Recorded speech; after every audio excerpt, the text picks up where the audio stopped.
మీరు minimum balance maintain చేయట్లేదు అనే రీజన్‌తో బ్యాంక్ మీకు చార్జెస్ వేస్తుందా? అయితే ఏదంటావు ఇప్పుడు?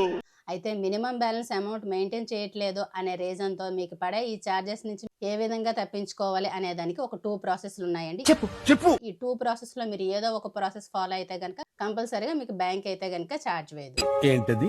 ఫస్ట్ ప్రాసెస్ వచ్చేసి అకౌంట్ హోల్డింగ్. అకౌంట్ హోల్డింగ్ అంటే మీ బ్యాంక్ యొక్క మినిమం బ్యాలెన్స్ అమౌంట్‌ని హోల్డ్‌లో పెట్టడం. అండ్ సెకండ్ ప్రాసెస్ ఏ విధంగా ఫాలో అవ్వాలి అంటే ఉదాహరణకి మీ బ్యాంక్ అకౌంట్ యొక్క మినిమం బ్యాలెన్స్ అమౌంట్ ₹1000 అనుకోండి. అండ్ నెలకి 30 రోజులు కానీ, 31 రోజులు కానీ ఉంటుంది. సో, అందుకని చెప్పి నెలలో ఏదో ఒక్క రోజు రూ. 30,000 గానీ, రూ. 31,000 కానీ మీరు కంపల్సరీగా యూజ్ చేయాలన్నమాట. లేదా మీ బ్యాంక్ అకౌంట్ యొక్క మినిమం బ్యాలెన్స్ అమౌంట్‌నైనా హోల్డ్‌లో పెట్టుకోండి. సో, ఈ 2 ప్రాసెస్‌లో ఏదో ఒక ప్రాసెస్ మీరు ఫాలో అయితే గనక కంపల్సరీగా మీరు మినిమం బ్యాలెన్స్ మెయింటైన్ చేయట్లేదు అనే రీజన్‌తో అయితే గనక చార్జెస్ పడే ఛాన్స్ ఉండదు.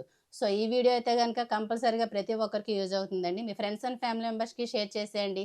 కొత్తగా ఎవరైనా ఛానెల్ చూస్తే గనక సబ్స్క్రైబ్ చేసేయండి. వీడియో నచ్చితే గనక లైక్ చేయండి.